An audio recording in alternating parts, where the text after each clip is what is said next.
should make us all feel good. Women's Caucus was founded in 2013 on a similar beautiful summer evening in Los Altos with the idea to support broader political involvement for local women. We believe that everyone benefits, the community benefits, when all genders are represented. We work to find, support, and elect women who can then directly legislate. And I think we're all strong believers that all genders need to be heard. So with that, I will turn this over to our moderator for this evening, and that is Daphne Ross. Daphne? There's our logo. Thanks, Mary. Welcome, everyone. I will serve as the moderator this evening. My name is Daphne Ross, and I'm a member of the Los Altos Women's Caucus. So to get us started, we are going to start with the Mountain View Los Altos High School District Board of Trustees. In this race, there are 2 seats open. 3 people are running. Sanjay Dave, Phyllis, and with us tonight, candidate Laura Teksler. So Laura Teksler will have 3 minutes to introduce herself to us, and then we will take questions. So Laura, I turn the floor over to you. Thank you so much. Good evening, everybody. Thank you to the Women's Caucus for having us all here tonight and inviting me to join. I will start out with a little bit about my background. I first got involved with schools through my children's PTAs, and they attended Almond, Egan, and now Los Altos High School, where I am currently the vice president of the PTSA there. My son is a sophomore there. He also attends the Freestyle Academy program, and my older son is a sophomore at Cal Poly University. So in addition to being a PTA mom, I am a community volunteer, and I have served on leadership positions for several local nonprofits, including past president of the Los Altos Educational Foundation. And I currently serve as co-chair of the Los Altos Community Foundation. I have also been engaged in some civic ways, including I am on the City of Los Altos Environmental Commission, where I currently serve as the vice chair. And I am also a member of LASD's CACF, the Citizens Advisory Committee on Finance. So that's a little about my background. And now, why am I running? That's the perennial question. And my most simple answer is because I believe wholeheartedly that the schools are a foundation of our community and what makes us strong. And I'll tell you a little bit about a couple of my priorities. And obviously, schools are facing something that they've never seen before with distance learning. And many of the priorities that I have just been made even more so given the distance learning. So mental health and student stress were an issue before COVID and distance learning, and again, they have been amplified. So we need to look at the root causes of what is leading to this anxiety and stress in our students. Another issue, again, amplified by COVID and distance learning, has been the equity gap. And right now we need to be hyper-focused on making sure 30 seconds left. Okay, thank you. Every student has access to the digital equipment they need, but beyond that, that they have a safe and quiet place to learn. So those are quickly just 2 of my priorities. I hope to discuss a little bit more about them in answering your questions. And one of my fundamental things that I plan to bring to the board is just listening to a lot of different voices of families and bringing a voice to the board. So thank you very much. Thank you so much, Laura Teksler. For our audience, this is now a chance for you to type in questions. Please send them, as Mary stated, to the LAWC Zoom coordinator directly in the chat function. And she will send them over to me, but we do have some prepared questions. So, so you were just talking about mental health and social emotional health of the students. Can you talk more about this, what you envision the district doing or continuing to do regarding our students? So our district has really done a great job, particularly right now, in increasing the services and the resources available to our students through chat counselors and providing therapists to students. My concern is that is looking at the problem and trying to solve it once the problem is already there, and putting the resource once the problem is already there. I feel like we need to look at what is within the culture of our schools and our district that is creating the strength and anxiety, stress and anxiety that so many students are experiencing. And perhaps now is a time when we can rethink some of that to address it more at the root cause. One example could be that we really put an emphasis on having really, great academics. We have a lot of APs, which is great, but we also need to provide opportunities that at other levels for students really to engage in learning and be excited about learning, but not necessarily have to take a really heavy workload. So perhaps we can add another tier of courses that gives more opportunity for students that want to really engage with the subject, but they don't want to have a lot of extra work. And that also could be a more accessible level for students who might be intimidated by taking an AP or honors class. Great, thank you. I have a question that was sent to me by mistake, Daphne. Who was that, Mary? It's Mary, yes. And Julia Mahalo sent a question to me in error. Would you like me to read that question? I can't forward it. I think I forwarded it already because I think Julie also Oh, sent it to me, so I think we're good. I'm If you see it, Daphne. Yes, Okay. thank you. Thank you. Okay, so lately there have been many conversations about racial justice within our communities, and with regard to the high school, students have talked about eliminating school resource officers and integrating an ethnic studies component to the freshman curriculum. Please talk about how the board should interact with proposals like this, what should be the board's role here, and how can we ensure an equitable learning environment for all students? Right. So yeah, I think, have been doing a lot of listening this summer, hopefully. And of course, the board's role is always a strategic role. And I believe that the board should be, the proposal was brought to the board level, and that the board should be evaluating it and then directing its staff to look at what aspects of that proposal they feel is appropriate. So for instance, the ethnic studies course, I think that is something that I would support wholeheartedly, and it is a requirement that the district is developed, as with every other district in the state, will be having to implement. Now what the board can direct the superintendent to look into that. Now it's the superintendent's job to go out and seek a curriculum that is thoroughly vetted and is the appropriate curriculum.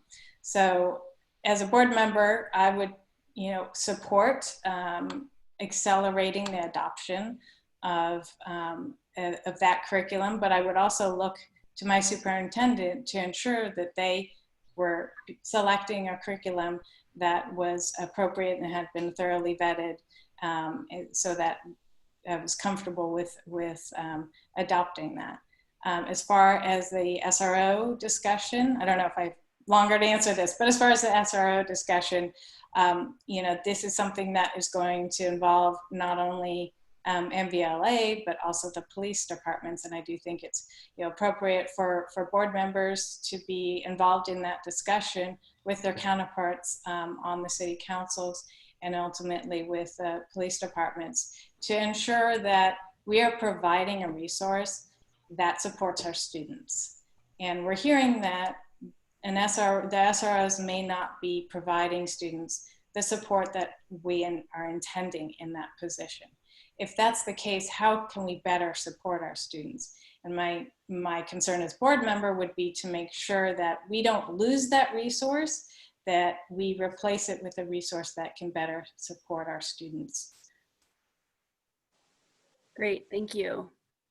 So you're running against two incumbents. Phyllis in particular has been a board member since 1996, and many people talk about now being the time for proven and stable leadership. So what makes you a good candidate at this time with so much change and uncertainty within our schools? So as a nonprofit board member, when I join a board, I always ask, what are your terms and what are your term limits? And the reason we have terms and term limits on nonprofits boards is because it's good governance and new leadership is healthy for an organization. Yes, I understand this is a time when there's a lot of change going on and people want stability. I completely understand that. But I also feel what I bring to the board is I have a very close connection to what's happening on the ground, what's happening with the students, what families are asking for and what their needs are, which I think is vitally important to getting through this time. And I also believe it's an opportunity for us to again address some of the issues that were there prior to the pandemic and do so, have the opportunity to do so in a way that really looks fundamentally at some of the issues that we were facing prior to the pandemic. And sometimes that needs a new vision to make those changes and to think outside of the box. You have about 50 seconds left for this period. Do you have anything else you would like to share, Ms. Teksler? Sure. So I think, again, coming back to this idea of trying to take this as an opportunity. Of course, it's a really challenging time. It's challenging for teachers, for students, for parents, but we also have an opportunity a little bit to think about what do we want when we go back to school? What do we want it to look like? And there's a whole set of issues around going back to school and how do we do that, of course. But I'm committed to working together with all the stakeholders to do that in a responsible way. Perfect timing.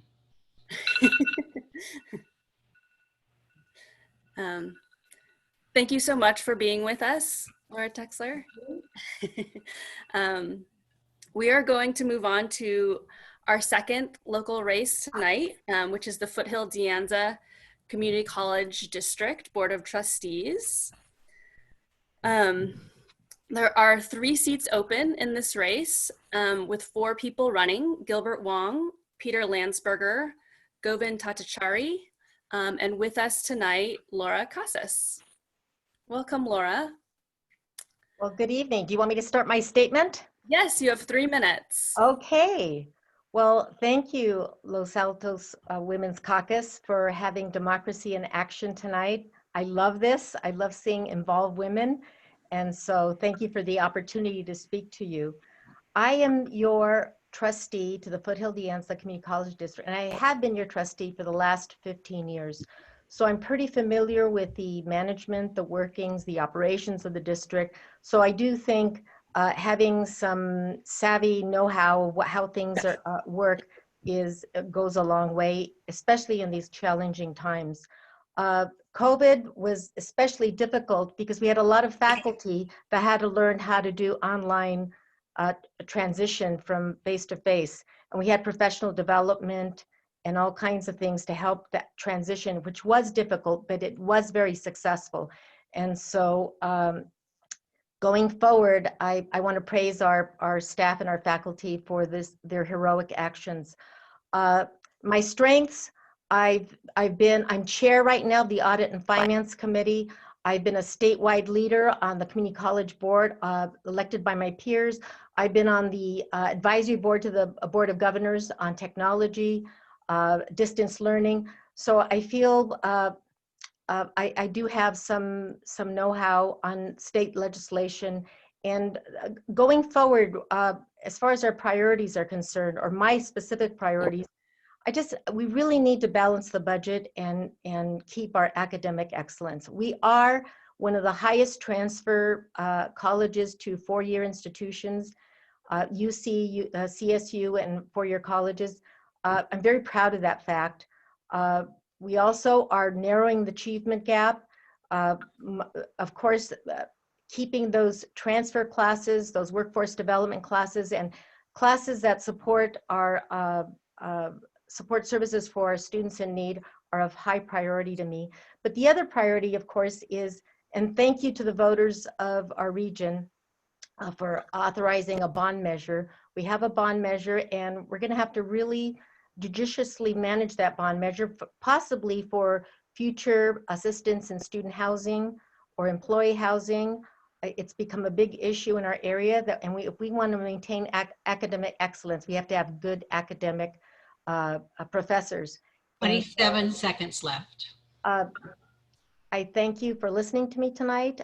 Please vote. See my website, voteloracasas.com, and thank you for the opportunity to speak to you tonight.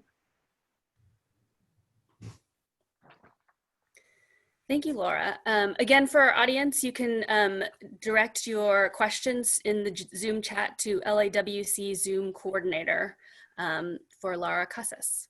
So Laura, our first question is, so you're on the Audit and Finance Committee for the board, and financial accountability and good management of Measure G funds is important to you. Please speak more about that and what your priorities for that funding is.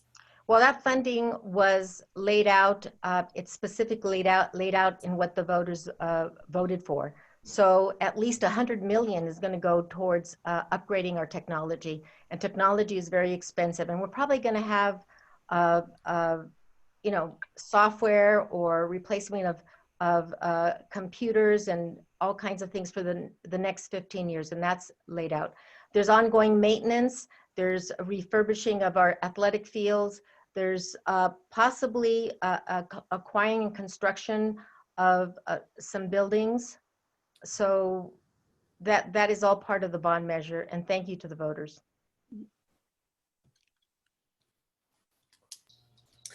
So a question from our audience. What are you thinking can be solutions for students who are homeless or food insecure?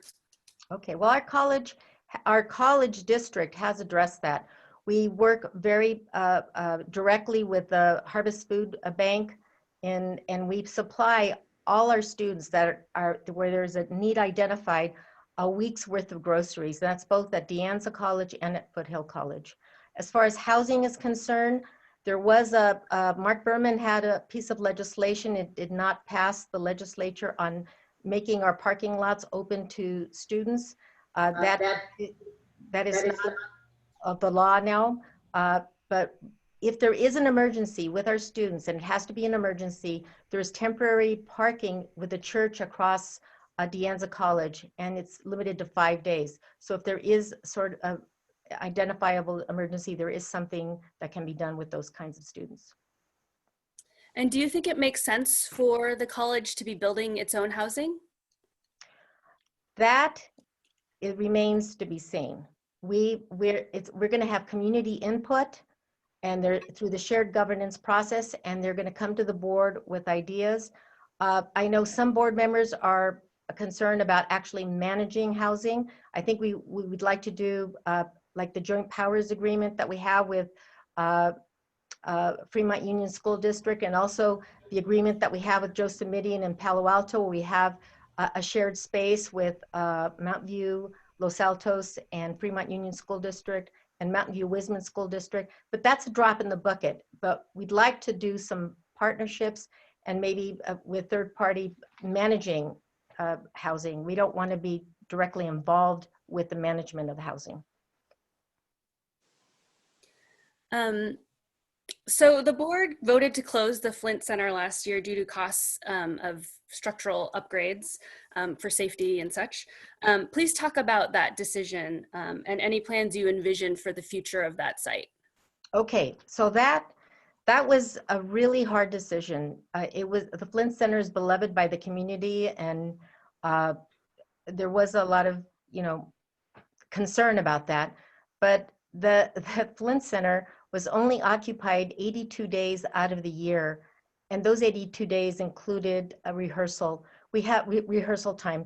There's all other venues throughout the region here. In Stanford, you've got the Bing Center, you've got the Shoreline Amphitheater, the wineries anyways, there's too many venues that have large seat capacity. And so it's just, not only was it, we're not gonna get, even if we refurbished it to 100%, we're not gonna get the clientele. It will not be profitable. And we needed a new roof, the structural changes, the disability access, it just made no sense. But we will rebuild some kind of facility, Center of Performing Arts or an event center. Something is needed at De Anza College. Foothill College has the Smithwick Theater, they have the Appreciation Hall. De Anza has none of those things. So this board member will make sure that we have some kind of theater or some kind of entertainment place or center at De Anza College that the community can be proud of. Great, thank you. Okay, so having been a board member for 15 years, what are you most proud of accomplishing, and what are you looking to accomplish in another term? What I'm most proud of accomplishing is maintaining the academic excellence and actually improving the achievement gap. We are really moving the needle on that. One of the decisions that I made as a board member, I was a deciding vote, was having a project labor agreement with our bond measure, and that assured that all our workers on campus have health care and they're skilled and they have a living wage. So I'm very proud of that vote. Another vote that I was very proud of, but I was the losing end of that vote. They wanted to build a Moffett Field over a toxic site, and I was very concerned about building housing over a toxic site. That did not go through fruition because the developer in that case wanted federal funding and they did not pick us. So that did not go through. But that's when I stood for the health of families not yet born yet. So I'm proud of that vote as well. And just, I love being a part, I'm so proud of being part of an educational institution that opens the doors to democracy for so many. So I'm very proud of that. Okay, and I think this might be our time for we have time for one more question. Sure. From the audience also. What is your greatest concern regarding the outcome of COVID on the college district? Well, the greatest concern is our budget. I mean, we depend so totally on state funding, and the state, this year's budget, we went on last year's numbers, so we're okay. But next year, the state of California has not received gas tax. They've not received, from bars and from restaurants, there's no retail tax. We're going to be hit really hard, not just our college, the whole state of California and all of education. So that is of great concern. As far as COVID is, we're not going to move to a physical presence until it's absolutely safe to do so. Anything else? No, is there anything else that you would like to share with the audience? About 30 seconds. I'm a longtime member of this community. My kids went to school here, Loyola, Block, Mountain View High School. I was involved with the PTA and with the League of Women Voters way back then. So I just respectfully request your vote and your confidence in myself going forward. And I'm very proud to serve you. Thank you. Thank you so much for being with us again. Laura Casas is running for Foothill-De Anza Community College District Board of Trustees. Thank you. And now we are going to transition to our third race for tonight. We are showcasing the El Camino Hospital District Board of Directors. Excuse me, that's a mouthful. There are 3 seats open, and there are 5 people running. John Zoglin, and with us, board member Julia Miller, candidate Dr. Carol Summersell, candidate Dr. Jane Lombard, and candidate Dr. Meghan Fraley. So why don't we go in that order for the introductions? Each of you will have 3 minutes, and we'll start with board member Julia Miller. Thank you very much, and thank you for the opportunity to meet you all and speak about my candidacy. I've served for 8 years on both the Healthcare District Board and the Hospital Board. I've served as chair, vice chair, and currently as secretary treasurer. I'm a longtime district resident, moved to Sunnyvale at the end of the 50s, went to Cupertino High, graduated from Cupertino, lived in Mountain View and my current house for over 40 years. I know the district well, and I consider myself the bridge between the community and the hospital. I'm not a physician, but I know the needs of this community well. I worked in high tech at Lockheed Martin for more than 30 years. And during that time, I was also a community activist and served on what was back then the Lockheed Bucks of the Month Club, which is similar to El Camino's Community Benefit Fund, where we donated money back into the community. Because at that time, Lockheed Martin was the largest employee in the county. I have a great working relationship with the current leadership team and some of my board colleagues. I'd like to continue my work. I'm a strong supporter of mental health and voted for the new behavioral health building and was fortunate enough to bring in $10 million for the naming of the Toby Pavilion and the Sobrato Pavilion. That was through my community connections. I also serve on other community activities. I've been on the San Francisco Bay Trail Board for 22 years. I was elected to Sunnyvale City Council for 2 terms, serving as mayor and vice mayor. And this gives me an additional perspective on how government works, how large budgets work, and again, the connection to elected officials in the community and in the region. I'm a big proponent of environmentalists. I served on the Sustainable Silicon Valley Board, but the board's got too much for me, so I'm now on their advisory council. And I've lived in the district all these years with the exception of 2 years where I lived in Arlington, Virginia, and I worked on Capitol Hill for then Congressman Norman Y. Mineta and 27 seconds left. endorsement. Thank you. Thank you, board member Julia Miller. Dr. Somersille?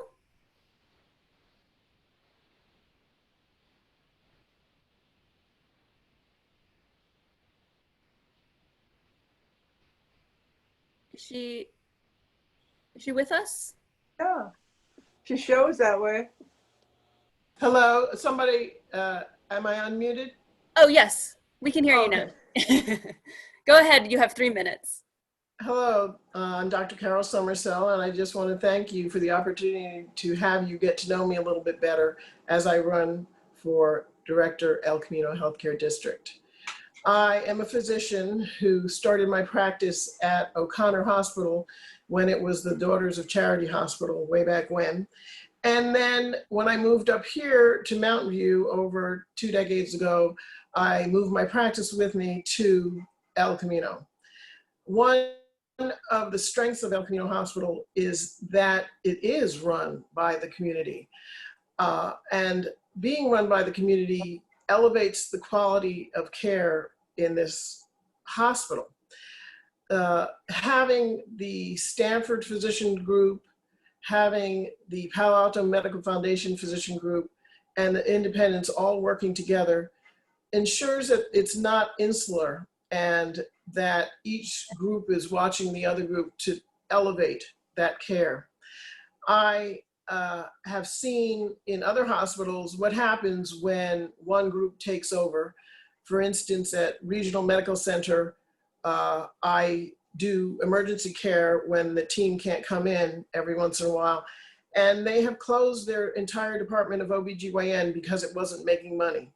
And I'm thankful that this healthcare district being run by the community would never close something just as essential as a women's OBGYN department because it isn't making money.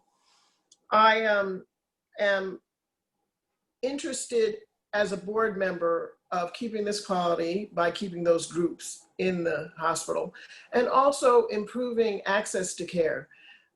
Having worked in community clinics such as ComperCare, which is now the Gardner Family Health Foundation, and various other clinics which are freestanding, I see the difference between a private physician's office or a PAMF office or some of these offices and the care in the for the underserved in these separate and not equal clinics.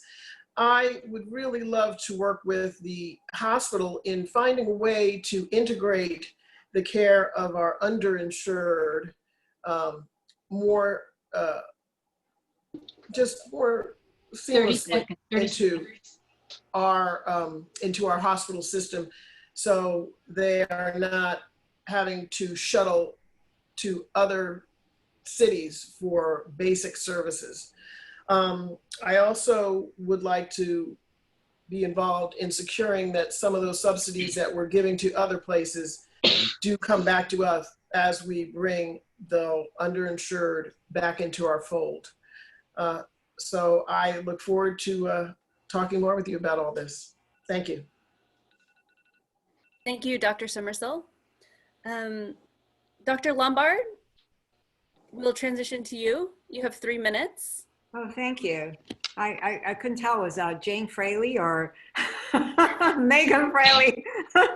Meghan, I guess, just formed a bond here. Anyway, so my name is Jane Lombard, and I'm a longtime member of this community. I've lived here for almost 40 years. Starting actually before that, I was just right outside the community in Palo Alto, went to Stanford. And I've been very involved with the community, gosh, ever since I moved into Los Altos and my kids started elementary school. I was involved with their school. I was a room parent. I also was the Red Ribbon director, which is, you know, Nancy Reagan when it's all about drugs. And that was my first foray into public health for the elementary school population. Then I've also been involved in youth sports, AYSO. I was the commissioner. I served as the first women's coach for my daughter, who was 6 years old, and she was so afraid of the dads who were very competitive. So I signed up. I didn't know anything about soccer, and I learned it all from a book. That was before we had really robust internet stuff. I also served on other committees professionally at Kaiser, at the Palo Alto Medical Foundation, at the El Camino Hospital. I'm a cardiologist, so I work with every single department short of pediatrics. Occasionally we had to see, you know, sort of a tween, you know, somebody who's like 17 or 18, not quite a kid, or nearing adulthood. But I work with every department. I've learned how to work with different groups and actually I was chief of cardiology at El Camino Hospital when I first started, and had to work out a contract with all the different groups to get coverage for our emergency room, precisely of what Dr. Summersille said, because nobody really wanted to take care of the underinsured or uninsured population. So we had to negotiate something that was satisfying to everybody. Anyway, I've worked in multiple systems and mostly large organizations, Kaiser, Stanford, the county hospital. I don't think I've ever hired a non-union person, because large organizations, you have 30 seconds. And I've worked with them. And the reason I'm running is because I think that our society and healthcare are going to undergo major shifts in how we finance and deliver care. And I think I have the skill set to deal with that. And I would deal with it in a collaborative way, reaching out to all our governmental and non-governmental agencies, because we need a team to solve this problem. So I hope you vote for me. Thank you, Dr. Lombard. And Dr. Fraley, I'm sorry I went out of order, by the way, but Dr. Fraley, it's now your turn. Sounds great. Thank you. Yeah, so thank you to the Los Altos Women's Caucus for hosting this event. It's exciting to be here with fellow women candidates as well. Part of why, and I'll go into more about, but part of why I decided to run was the lack of diversity that we've seen on the healthcare district and hospital board. We've had one on the healthcare district board, we've had one woman kind of holding that down, and we do know that once you hit 33% of a governmental body being women, it actually changes that women and children become prioritized. So I think this is a really exciting field of candidates, actually. So just a little bit more about me. I'm a clinical psychologist. I'm currently the clinical director at the Cielo House Comprehensive Eating Disorder Clinic. I have a master's in social sciences from the University of Chicago, did health research there, and I also have a PhD in clinical psychology from Sophia University. I have kind of two lanes that I have lived in, and this healthcare district is a place where I can really bring these two things together. I also founded and led the South Bay Peninsula Raise the Wage Coalition. I led that coalition, and it led to a $15 minimum wage for 95% of workers in our county. We went city to city over the course of a number of years. So, and finally, I'm a former board member of the Northern California ACLU. So those are some of sort of my background, educational, occupational background. But why I think these skill sets that I have and my commitment is necessary now more than ever is really, as we all know that are here right now, we are just, I mean, here we are on Zoom, we're struggling, and this pandemic is not just affecting us physically, and it certainly is that, but the mental health crisis that was already actually underway has just been lit on fire by COVID. And I think the hospital and the healthcare district has actually demonstrated leadership and commitment to mental health, but we don't have any mental health expertise on the healthcare district or hospital board. And that's a pretty serious gap. You need to have the expertise of understanding the diversity of populations and what different treatments are and how to intervene in terms of that oversight. So that's a big part of why I'm running. I am particularly passionate about youth mental health. I am endorsed by the Peninsula Young Democrats and the high school Democrats. I've been meeting with them actually, because they're facing this world that none of us, you know, I'm not that old, but they're facing this world that none of us can imagine, and really thinking about how, sort of like Laura was saying earlier, how we can both make sure each kid has access to mental health and there's equitable access, and also how can we really work with the school to create preventative. So I'll bring my community organizing background and 20 seconds, please. Great. And clinical psychology background together to really kind of, as Jane was speaking to, do that coalition building and working with other agencies, the county, school boards, to tackle the diversity of issues we're facing. Thank you guys for hosting this. Great, thank you, Dr. Fraley. So for the questions, I'd like to rotate who starts. So since we started with Board Member Miller, the question will start with Dr. Somersille, and then we'll proceed with Dr. Lombard and Dr. Fraley, and then Board Member Miller. So this question comes from the audience. We've just had the clearest demonstration of how housing is a social determinant of health with the pandemic. How can the hospital be part of the solution to improve community health via affordable housing? So we'll start with you, Dr. Somersille. The answers should be 1 minute in length. There are so many different social determinants of health, including housing, homelessness, and the problems that those pose, with many of our illnesses, such as mental illnesses, being affected by that. The hospital district can be part of the solution to the health issues that surround housing by having input from those housing advocates regarding the accessibility of the care to them, and also the special needs within that community. We need partnerships with the mayors and vice mayors of all the cities in our town, the Mountain View, Sunnyvale, Los Altos Hills, to address the problems with housing. Thank you. Thank you. Dr. Lombard? So housing is a big issue, and it's not just with the district. I think even the medical groups, we have a hard time hiring physicians. I mean, there was an article in the New York Times about how 2 doctors can't buy a house in Palo Alto, same thing. I'm really lucky. There are a few advantages of being old. You bought your house in the last century, right? So what can the district do? I think we have to think outside the box and think about different ways to leverage our assets, whether we should convert some of the office buildings into more affordable housing for the staff, or, you know, somehow get again, working with our local cities in the district, getting affordable housing, subsidized housing. I think one thing that is really helpful is the acceptance of telecommuting, because people no longer have to live really close to their work. And so hopefully that would, you know, ease up the rental market at least. But it is a big problem nationally. Thank you. Thank you. I'm sorry. We need to stop. Oh, sorry.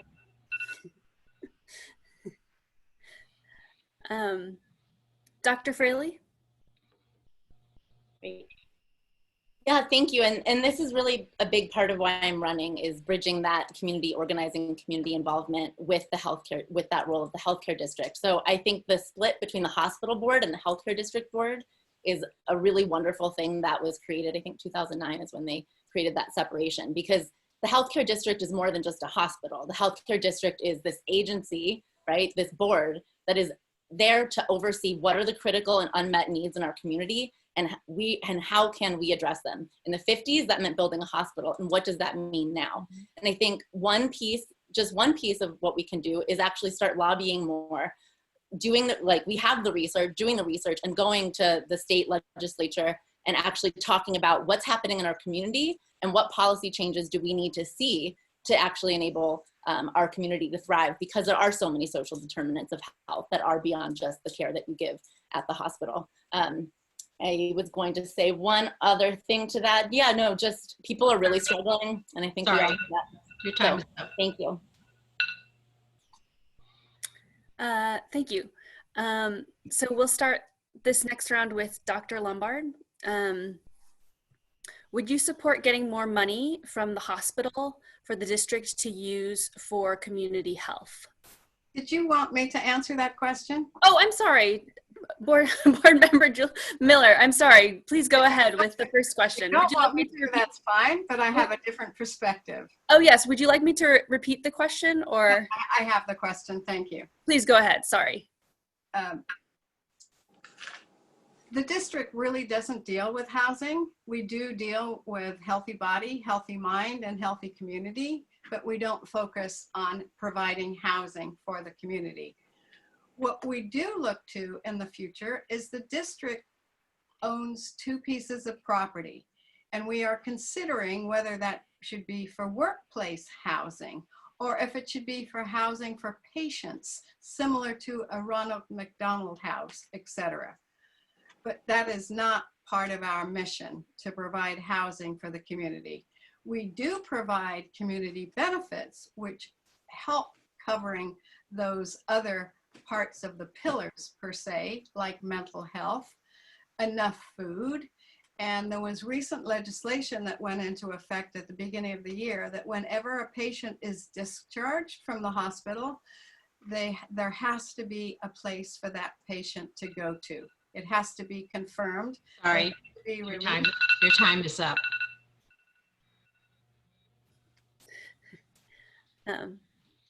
Okay, thank you. Thank you for your answer. So for this next question, again, I'm going to start with Dr. Lombard. Would you support getting more money from the hospital for the district to use for community health?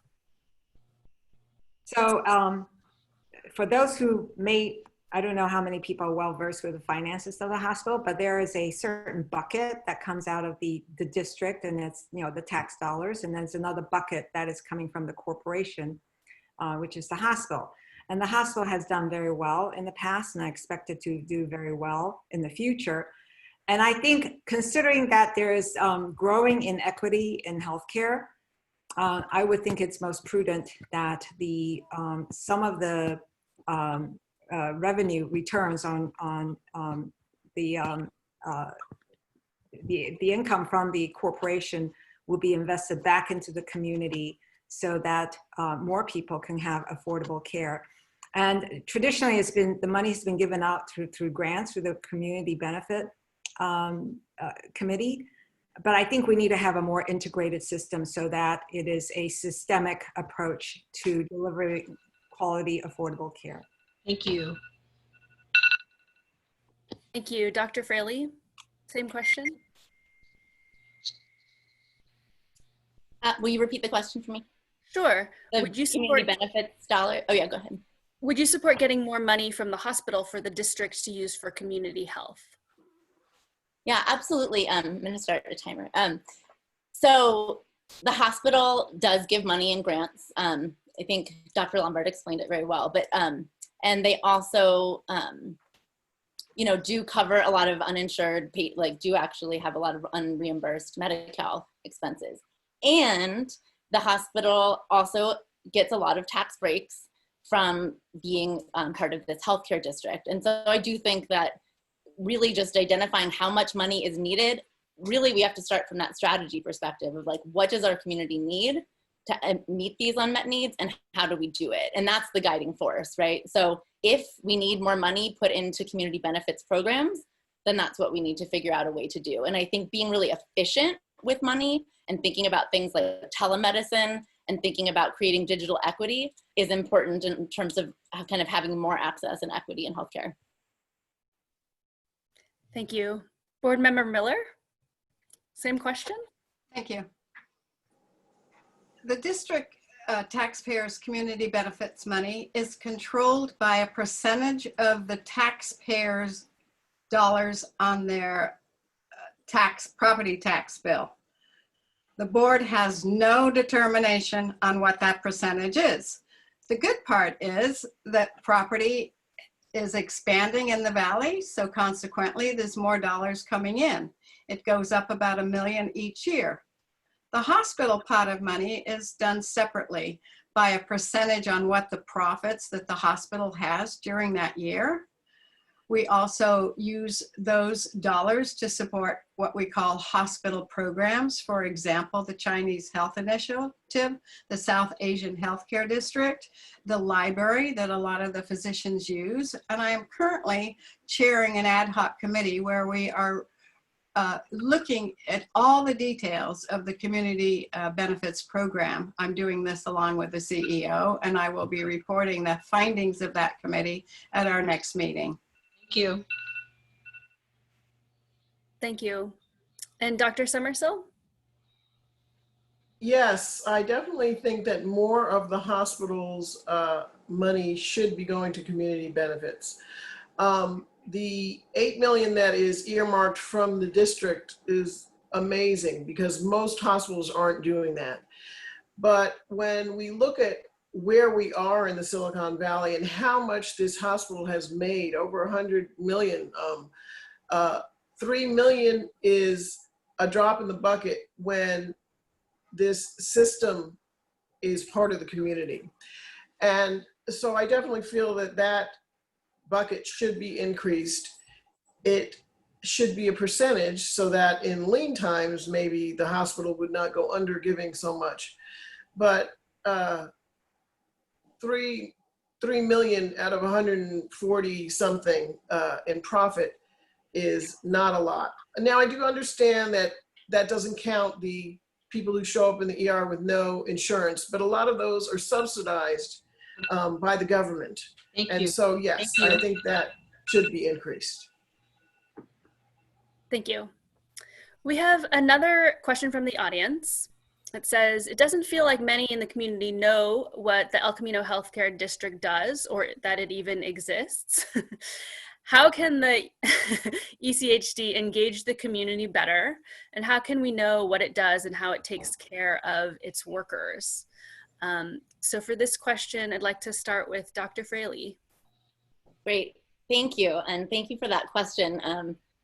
That is, as someone who has been a community organizer and deeply involved in the civic process for over 20 years, we have this amazing resource in our community, not just a hospital, but this district that's actually about equity. It was created via a grassroots movement, really, in the 50s because there wasn't a hospital. Like, that's actually really exciting. And so now that we have this separation between the healthcare district board and the hospital board, which is great, I think now more than ever, this is the moment to re-seize that grassroots energy around like, hey, we exist and we need to do more outreach to different populations in terms of here's how we exist, and build a website that actually is engaging and helps people connect them to resources. I would like, after my term, for people in our district to not only know what the district is, but also know what it does for them and have engaged with it in a way that has increased their health. Thank you. Board Member Miller? Thank you. The district only meets 5 times a year. All the work, and they have no committees. All the committee work is done from the hospital board. So the 5 elected district board members also serve on the corporate board. There is a liaison position for the district board, which is community benefits, and that's it. So I'm not sure how you would expand the district board as far as we do have separate websites. I think we're governed by the health and safety code for the state that we're only allowed to meet 6 times a year, and we meet 5 times a year when there's an election, otherwise 4 times. So that's difficult to change, I'm afraid. It's legislated. But the real work is done on the 6 hospital committees, and I've been privileged to have cross-training on 5 of those 6 committees. I've served on the quality committee, the investment committee, the executive comp committee, and currently on compliance and audit. Thank you, Julia. Thank you so much. Dr. Somersille? Can you repeat the question again? Yes. How can the ECHD engage the community better, and how can we know what it does and how it takes care of its workers, given that a lot of people don't know what it is or what it does? When I first started running for this office, I was surprised at how few people know that the El Camino Healthcare District is owned and operated by the community. And there's so many wonderful things that are being done through the district, even things that are determinants of health, but not direct determinants of health. For instance, the ED program that helps people who come in at entry-level positions to maintain and receive higher education so that then they can go on to be director instead of a lab drawer, or go on to the more managerial roles. So not only does this healthcare district support the basic, what everybody thinks of as health, but in so many other ways. And I think the best way to get that out to the population is to start advertising it, more directly, I'm sorry, rather than through the website. Thank you. Thank you. And Dr. Lombard?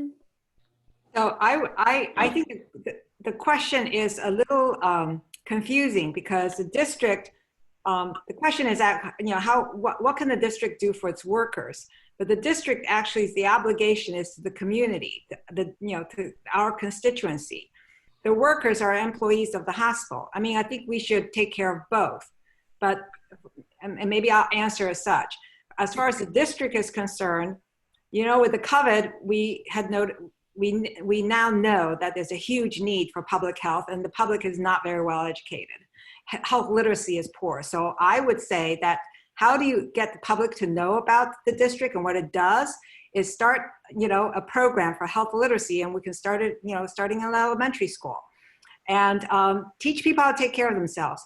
And then you can expand that for the employees of the hospital, the corporation, And I'm actually working on that. As a cardiologist, I see a lot of our employees and I take care of them, but they also need to know how to take care of themselves.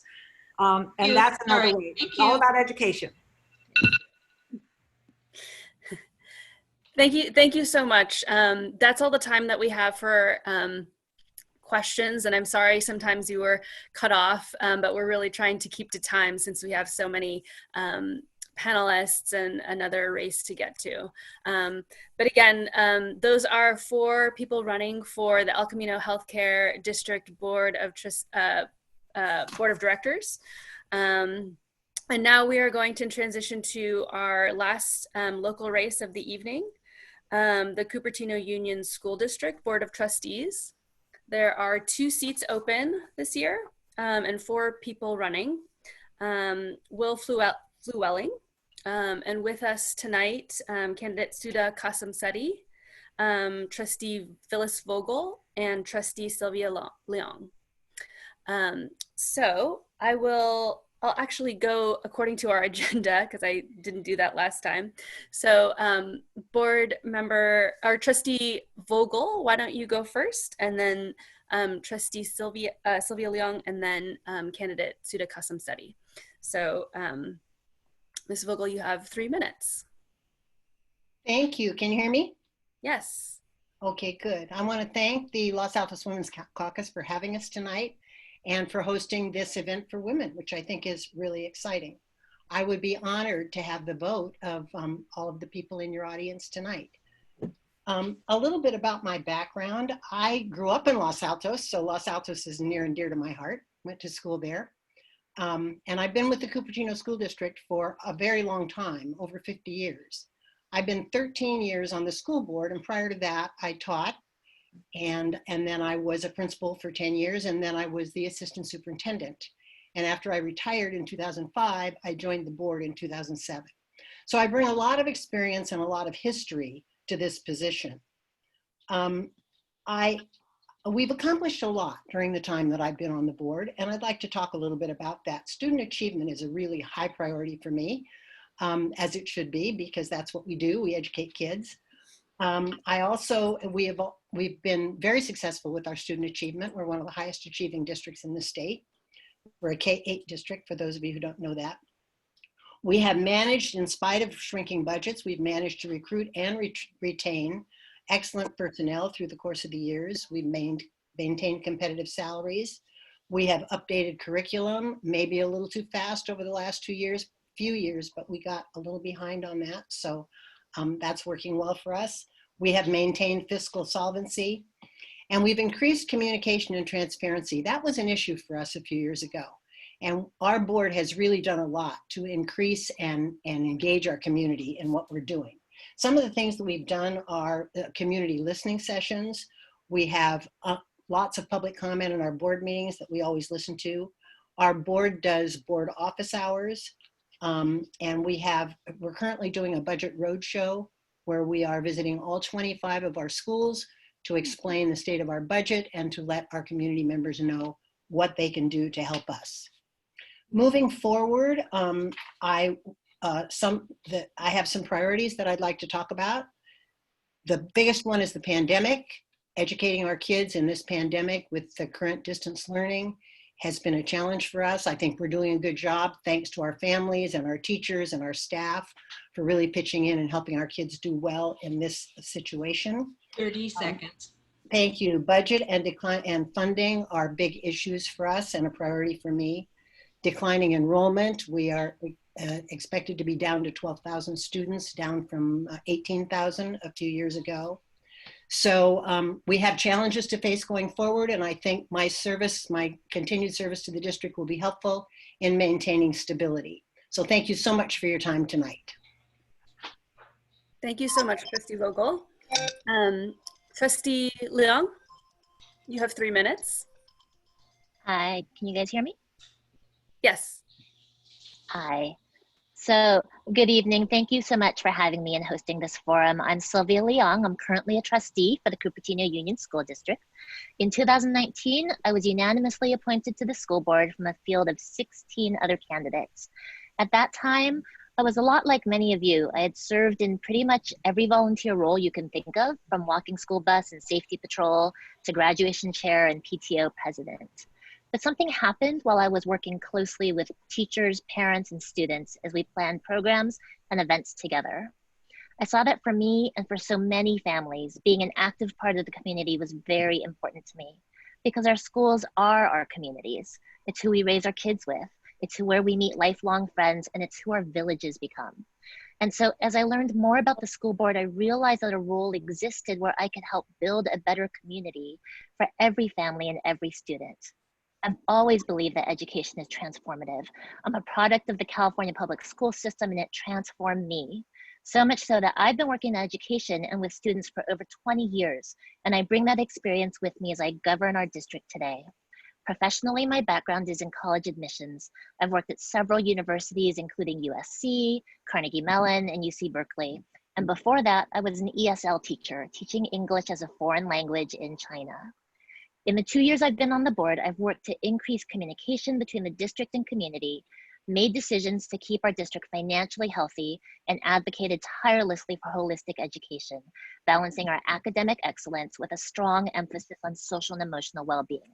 But my work is not done, and that is why I'm running for a second term.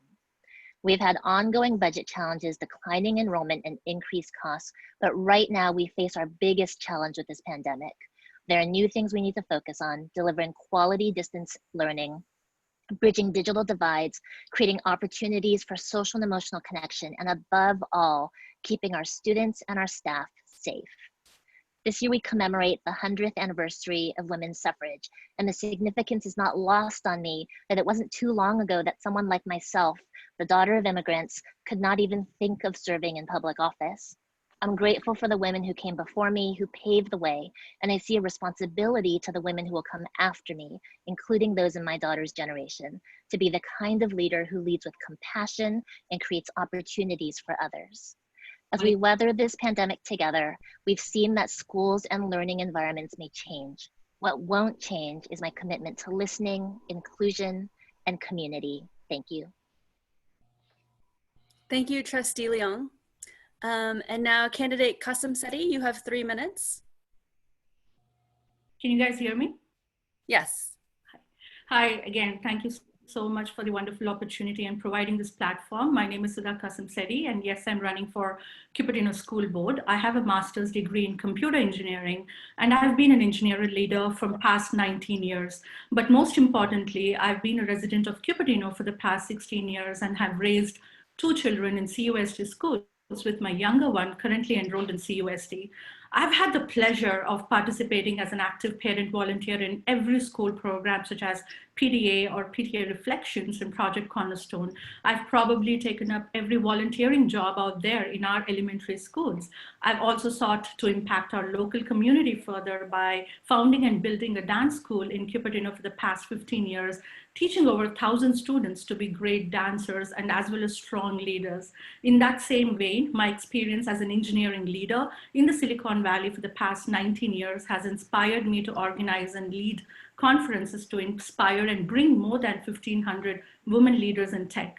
My varying passions and projects have amplified the importance of well-rounded education for children with a healthy mix of liberal arts as well as STEM, and have given me the experience to implement with that in CUSD. Beyond this, I've also amassed administrative experience through my service on CUSD Citizen Advisory Committee as a Fine Arts Commissioner for City of Cupertino and as a board member for the Anza Lions Club International. So why am I running today?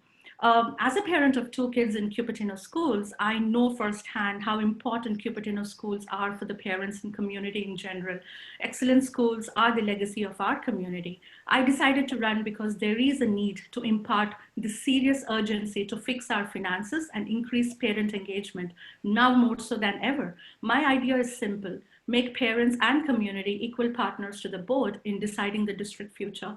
I have founded many parent-led volunteer initiatives like Citizen Focus Group with parents from all schools, Youth for Change leadership program for middle schoolers, and mentoring buddy system, and want to bring in the same engagement to figure out how to increase revenue-based model for the schools without impacting the character and way of life in the community. Increasing enrollment is not a practical solution today. We need to focus on increasing our parcel tax and foundation money contributions. We have to come up with a new out-of-box ideas like square footage model for parcel tax that protects the residents but yet increases the revenue base. I've done a lot of research on this, talking to Berkeley Unified, and the link to that research doc is on my website. My next priority is the quality of education that we have through distance learning, and it is a continuous improvement. As a former engineering leader at Google and Microsoft, I will champion the application of best tools and methods available to help our teachers, staff, and keep Cupertino schools some of the best in the world. In short snippet, what I'm standing for: increased parent engagement, new thinking to bridge the budget gap, and robust distance learning. Thank you, candidate Kasamsetty. So again, for the question and answer period, I'd like to tell our audience that they can submit questions directly to the Women's Caucus Zoom coordinator. So please do that if you have a question for this panel. Again, for the questions, I'd like to rotate who starts. So for this first question, I'll start with Trustee Leong. Can you speak to the possibility of school closures? We know that the school district is facing declining enrollment.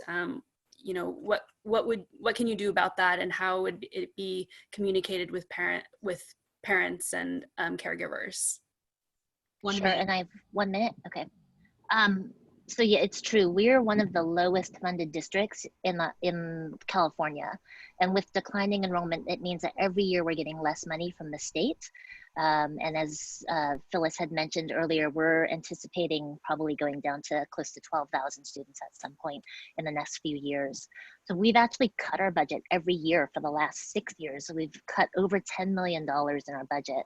I think we've done a pretty good job of keeping those cuts away from the classroom as much as we can, but we're really at the point where we have very few levers left. And so we have to take a multi-pronged approach.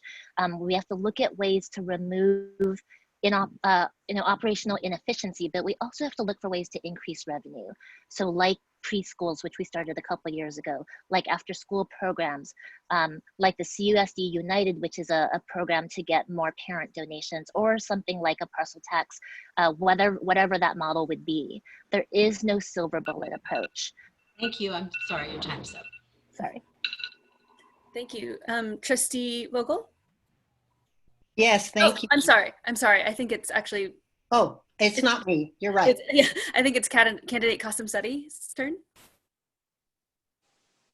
Yeah, so definitely there has been a lot of unrest from the community after the board announced school closure, and I've been attending many board meetings, and one of the things that came out was people are unaware about how the decision has been made, and I think it would have been nice if the board has actually communicated to the community on different approaches they took or different options they had opted for before they decided that. But now, since the board has decided, I think our next step would be to come up with extreme fair criteria on deciding which schools to close and communicate with that community with lots of transparency. And it's absolutely important, being a board member, for the community to feel that the board is taking absolutely the correct decision on the the community's behalf, keeping the other interest aside. So that would be, yeah. Thank you. And Trustee Vogel? Thank you. Yes, we are chasing about $12 million, which is an ongoing problem for us. And we have a number of things that we're considering as a board in terms of how to generate that kind of money. Without closing schools, it's difficult to generate that much money. So I do anticipate that we will close schools. We have a committee currently working. I believe Sudha is a member of that committee, and they will be making recommendations to us about the kinds of things we should think about as we close schools. And that will include traffic and student transportation patterns and keeping communities together. In addition to making decisions about whether or not and which schools we're going to close, we'll also have a pretty robust implementation plan that I hope our community will be very engaged in helping us to develop that plan. Thank you.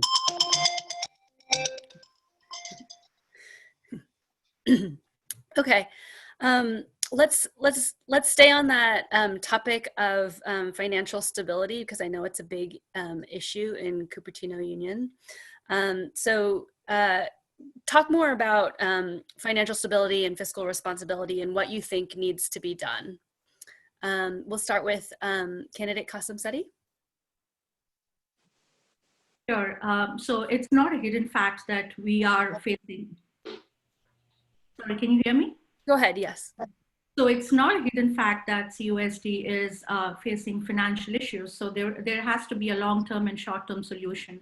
Long-term solution, as I mentioned, is considering strongly the square feet model for parcel tax approach, where it does protect the residents by not increasing their property tax, but also collects revenues from other sources like apartment complexes where the density of kids come to school. As a short-term solution, I think we should definitely tap into community funding, tap into CUSD alumni and see if they can help with corporate funding. And yes, it is difficult. It is these times, and you might say that, we had Measure O that failed and CUSD 25 program that failed, and, community did not embrace it. But, situation is different right now, and the community is very aware of the budget issues that we have. And I think we should definitely tap into it, because even if there is a remote possibility of that community fundraising, it's a worthwhile exercise. Thank you. Thank you. Trustee Vogel?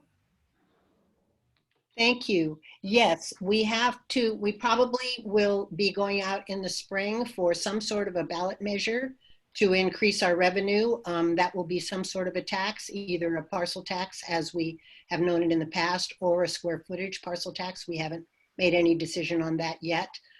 We can also increase our revenue through things like our Cupertino program, which is a childcare program that we hope over the next few years will make significant amounts of money for us.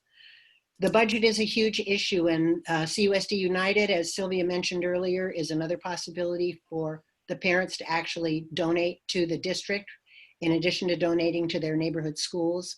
So I think we're exploring a lot of ways to be able to increase our budget it will be sustainable over the years and not a short-term fix. Thank you. Thank you. And Trustee Leong? Sure, yeah. So I kind of mentioned some of these things in the last round with Cupertino preschool, after school programs, a parcel tax, other ways to do revenue.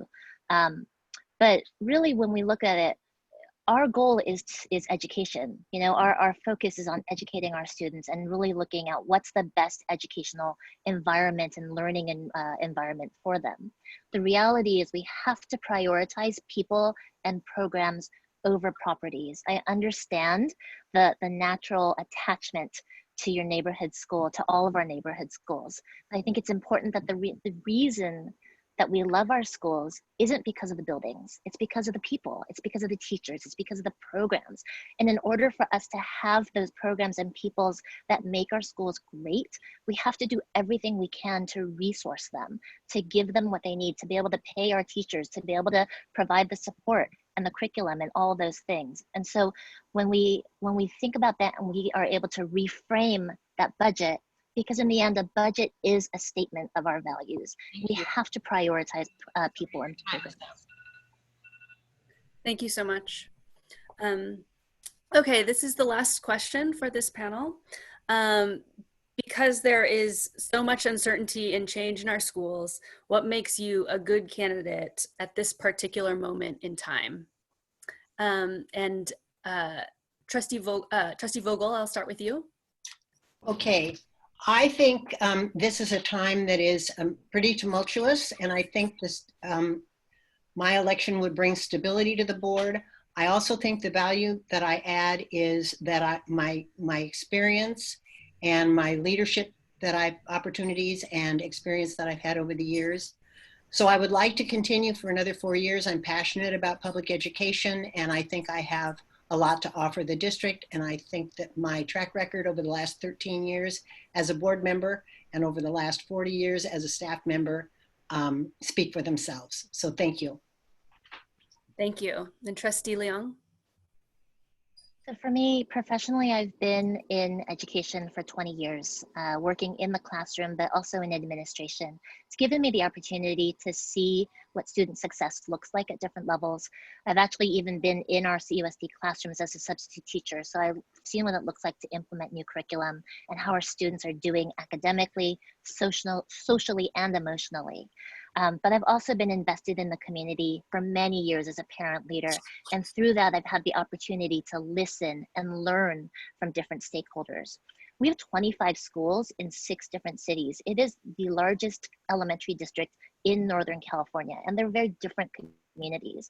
It's important to feel heard, and I think I've proven to be somebody who listens. Thank you, Trustee Leong. And candidate Kasamsetty? Yeah, thank you. So I have the experience of leading grassroots parent-led initiatives like Citizen Focus Group with parents from all the schools, right? So I strongly feel that I have established a common ground already in understanding their needs along with our staff. And I also have the experience of running a company. So this management experience would help me bridge the community in terms of communication. And so with at least 3 experienced members on the board and with a combination of new ideas that I bring in, it'll be a unique mix to open up the plethora of opportunities, and we can overcome this transition and make up for the lost opportunities that we had with Measure O and Measure O for parcel tax and CUS 225. And for a board member, you need to be a go-getter, you need to be a listener, and I think I have that skill set to make that happen. Thank you. Thank you. So again, those are 3 of the 4 people running for the Cupertino Union School District Board of Trustees. Thank you for being on our panel. I will now pass it back over to Mary, who will close us this evening. Thank you, Daphne. There we go. Hello. So thank you, everyone. Let's thank those who were involved in organizing tonight. We had Debbie Meredith, who was our Zoom coordinator, Robin Abrams, who was general taskmaster, Vicki Reeder with the bell and the timing, and Daphne Ross doing a great job as moderator.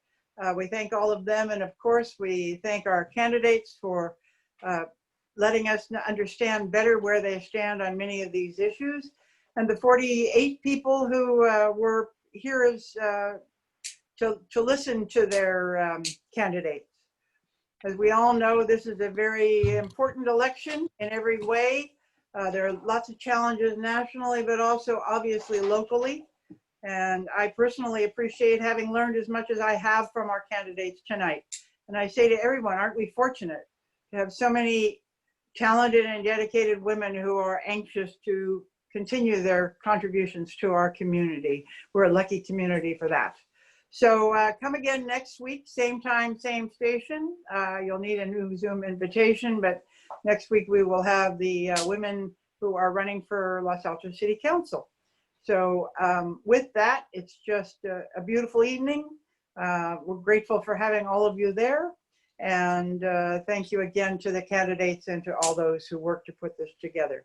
So enjoy the rest of your evening and vote, and remind all your friends to vote and to educate themselves about all the issues. Thank you so much. Good night.